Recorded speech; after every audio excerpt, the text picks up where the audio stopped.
ليكن يومك للشعب ودادا، ليكن حبك للأرض مداد. قلم أنت فكم عبرت عنا، وبنيت المجد أطوادا شداد.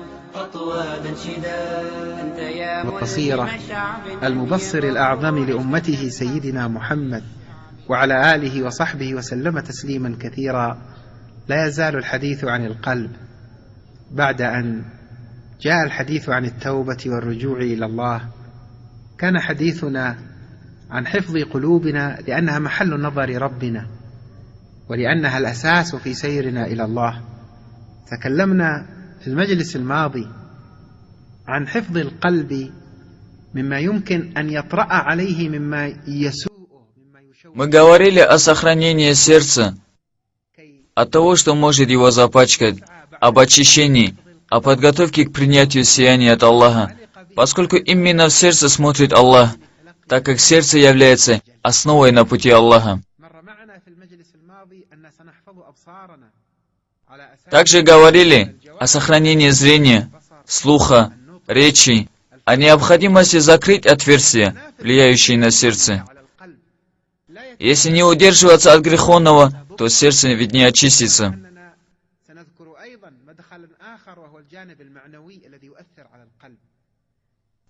В прошлый раз мы вынесли для себя решение не смотреть на то, что запретил Аллах. Человек может выбрать одно из двух: посмотреть на запретное, усладить свой нафс и посеять мрак в сердце, либо удержать нафс от этого и успокоить сердце. О вступившие на путь Аллаха, не смотрите на аврат.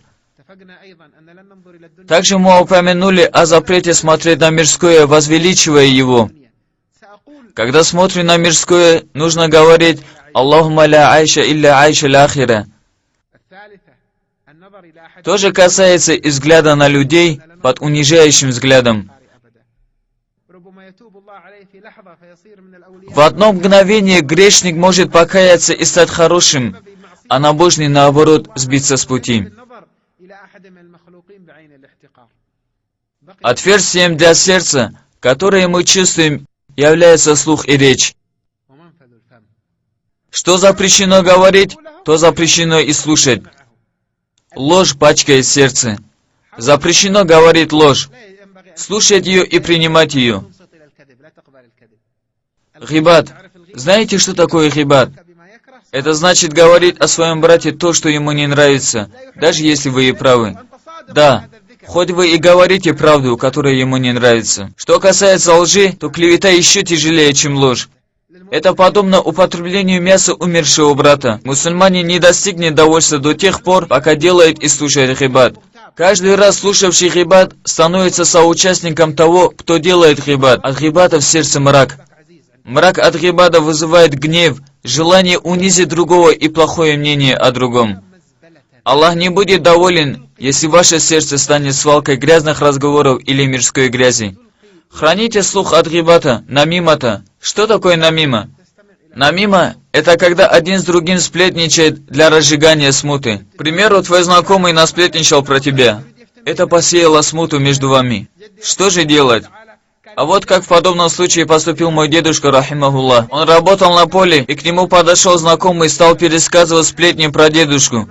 И дедушка обратился к нему с упреком: «И тебе не стыдно сплетничать про меня при мне же?» «Это не я, а другой», — ответил он. «Я не слышал того, я слышу тебя», — ответил дедушка. Нельзя сплетничать и слушать сплетни. Если мы не будем слушать их, тогда сохраним слух от греха и проникновение в сердце мрака от сплетни. Мрак от сплетни сеет ненависть и пачкает сердце. Далее мы расскажем подробно о бедах языка.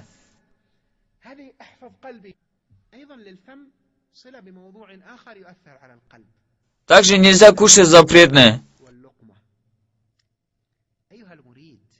Желающий усердствовать на пути Аллаха должен отказаться от употребления запретного, поскольку оно сразу оказывает влияние на состояние сердца. Организм того, кто поест дозволенное, будет покорным, а того, кто поест запретное, будет непослушным. Если вступивший на путь Аллаха дозволяет себе есть запретное, то он способен и на нарушение в сфере денег. Значит, может применять при сделках проценты и брать или давать взятки.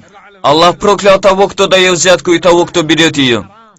Если человек доволен тем, что пользуется украденными деньгами, имуществом, пусть знает, что он недостоин высшей степени перед Аллахом. Он может радоваться тому, что получил больше денег, но имущество, добытое таким образом, есть харам. Оно омрачает сердце. Пользуйтесь лишь дозволенным. Стремитесь к набожности в употреблении пищи. Узнавайте, дозволенная она или нет. Люди праведные ищут дозволенность во всем. В пище, одежде, в жиле. Спроси свое сердце, если даже ученый сказал, что можно. Что заставляет человека есть запретное, одевать запретное и жить в запретном? Садиться в машину, купленную на запретные деньги. Причина в привязанности человека к сердцу, которая стала следовать за желаниями нафса. Берегите себя от употребления запретного. Спроси свое сердце, если даже тебе ученый сказал, что можно. Как понять эти слова? Это означает набожность. Ведь даже если найдете ученого, который скажет вам, что можно, прислушайтесь к своему сердцу, затем спросите. Если сердце скажет в отношении какого-либо вопроса, что это связано с запретным, то следуйте сердцу. Для сохранения сердца мы нуждаемся в сдерживании себя от запретного. К примеру, от запретного питания. Поэтому есть хадисы и слова ученых, побуждающих искать дозволенные виды питания и имущества. Тот, кто ел дозволенное, заработанное своим трудом, когда спит, ему прощаются грехи. Раб, когда выходит в поиски дозволенного имущества, получает воздаяние за свой пот и труд. Кто выходит из дому в поисках дозволенного, считается воюющим на пути Аллаха. Кто ищет дозволенное, отказывается от запретного, поднимается на степень праведных. Оставить 1 дирхам из сомнительного лучше для Аллаха, чем дать в качестве милостыни 1000 дирхамов ради Аллаха. Аллах побуждает, чтобы давали милостыню нуждающимся, но заработанную дозволенным путем. А заработанную на запретном лучше не давать. Аллах дает вам, чтобы вы бедным тоже дали, чтобы этим вы возвысились в степени, но не возвышается в степени тем, что Аллах запретил.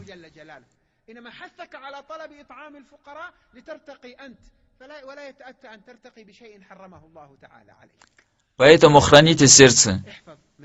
Но также нужно сохранить и другое, что тоже влияет на сердце. Мы говорили, что есть отверстия, которые мы чувствуем. Это слух, речь, зрение. Отверстия, которые мы не чувствуем, это мысли. В сердце приходит мысль что-либо сделать, и человек это делает. Каждый грех, который влечет за собой гнев Аллаха, начинается с мысли. Большие грехи, неверие, лицемерие, проступки, нанесение вреда людям, все эти грехи начинаются с мысли. Мысли приходят в сердце, и человек следует мыслям. Эти мысли есть отверстия, которые мы не чувствуем. Они появляются изнутри. Мысли в сердце поступают из 4 источников. Первое – это нафс. Ее называют похоть. К примеру, человек соблюдает обязательный пост в жаркий день, и вдруг, видя холодную воду, что в этот момент желает нафс? Желает выпить эту воду. Так откуда появилось это желание? От нафса. От нужды нафса. К примеру, кто-либо расстроил вас, и вы хотите его ударить. Так откуда исходит это желание? От нафса. Второй путь – это шайтан. В хадисе говорится, что шайтан поглощает сердце человека, а когда он поминает Аллаха, шайтан уходит. Но потом, когда забывает, вновь поглощает. Этот путь называется васвас, сомнение. Третий путь – это ангел. В хадисе от имама Суиди, рахимахуллах, говорится, ангел побуждает человека на хорошее, украшает эту возможность для него. Но приходит шайтан и побуждает на плохое, также украшая эту же возможность для него. Если человек следует призыву шайтана, то совершает грех, а если следует за ангелом, совершает благое. Итак, хорошая мысль поступила от ангела. Если кто-то найдет в себе хорошие мысли, то альхамдулиллях, знайте, что это от Аллаха. А если другое найдет, знайте, это от шайтана. И сразу нужно читать истиазу. А'удhu билляхи минаш шайтанир раджим. Четвертый путь – это мысль, которая исходит от Аллаха прямо в сердце человека. Это называется ильхам, внушение. Как Аллах в Коране говорит: «Клянусь душой и тем, кто придал ей соразмерный облик и внушил ей порочность и богобоязненность». Очень много мыслей поступает человеку. Если сможете посчитать, сколько мыслей вам на ум приходит в течение минуты. К примеру, приходит мысль, что хотите пить, и пойдете пить воду. Но в этот же момент появляется мысль, что должны с кем-то встретиться. Все эти мысли, как и многие другие, приходят в течение 1 минуты. Некоторые ученые сказали, что человеку за сутки приходят больше 70 тысяч мыслей. Все они бывают либо хорошие, либо плохие. На это нужно обратить внимание для сохранения сердца. Встречать хорошие мысли, прислушаться и следовать им, ибо они помогают в достижении высшей степени, и отречься от плохих мыслей, возненавидеть их. Хорошие мысли способствуют совершению хорошего, и тогда сердце желает лишь хорошего. Плохие мысли, если не вылечить их или не отречься от них, если не сохранить сердце от них, охватят сердце и посеют в нем стремление к плохому. Сегодня, думая об этом, я задумался о состоянии сегодняшнего дня. Утром встаешь, кто на занятиях, кто на работе, по пути на дороге пробки, у кого-то столько-то встреч, столько-то уроков, определенное дело, человек в суете. И так получается, что вся жизнь одна суета. И до такой степени, что человек не знает этот день или ночь, и не сдерживает сердце. Желающий вступить на путь Аллаха должен отличаться от людей. Он должен вынести для себя решение не погружаться в мирскую суету. Стремитесь быть хорошим рабом Аллаха. Сегодня смотришь на некоторых молодых людей, они куда-то идут, но сами не знают куда. Встречаешь молодого с наушниками, он слушает песни, он постоянно в какой-то суете. А когда же будет размышлять? Когда он сядет и подумает о будущем? Я говорю о погружении людей в мирскую суету. Большая часть времени переходит от одной заботы к другой. Но уходить полностью в музыку, погружающую в суету, нельзя. Вернитесь немного назад, оглянитесь вокруг. Это очень важно.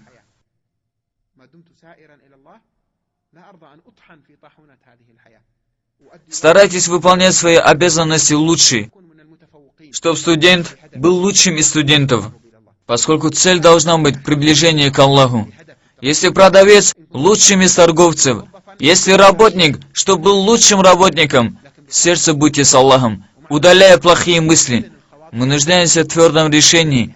Отныне мысли наши не должны быть пустыми, без цели.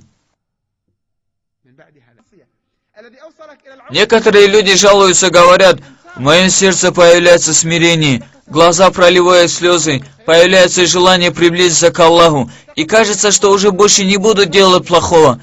Но через 2-3 дня все это проходит. Почему? Потому что ты вернулся к прошлому, к тому, в чем уже покаялся. Вернулся к забвению сердца, ведь оно всегда открыто для хороших и плохих мыслей. После нашей встречи будем следовать хорошим мыслям и отрекаться от плохих.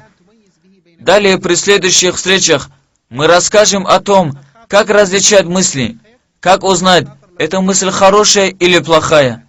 Это хорошая мысль от Аллаха или от ангела.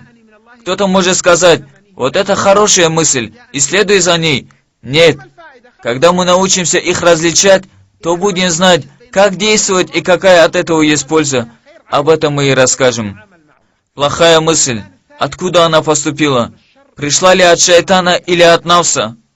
Кто-то может сказать: а зачем это знать? Это ведь просто плохая мысль. Отрекись от нее и все. Нет. Для каждого пути, откуда именно поступают мысли, есть свои виды лечения. Итак, в результате мы сможем отличить истинную хорошую мысль от плохой, которая маскируется под хорошую. Субханаллах, разве такое возможно? Да, возможно. Иншаллах, об этом мы расскажем в следующих встречах. اللهم يا من القلوب بين إصبعين من أصابعه يقلبهما كيفما يشاء، نسألك اللهم أن تثبت قلوبنا على دينك وعلى الإقبال عليك. اللهم احرس قلوبنا عن كل ما لا يرضيك، ثبتها على كل ما يرضيك، واجعل قلوبنا من القلوب المستقيمة السليمة مسلولة السخيمة التي تحفظها بحفظك للمحبوبين من عبادك برحمتك يا أرحم الراحمين. اللهم لا تجعل للشيطان علينا سلطانا، ولا تجعل النفوس الأمارة بالسوء علينا سلطانا. اللهم اجعل نفوسنا راضية مرضية مطمئنة كاملة مطمئنة مقبلة عليك، واجعل لمة الملك تملأ قلوبنا فنستجيب لها، واجعل إلهامك إيانا إلهام المحبوبين يا رب العالمين. وصلى الله على سيدنا محمد وآله وصحبه وسلم، والحمد لله رب العالمين.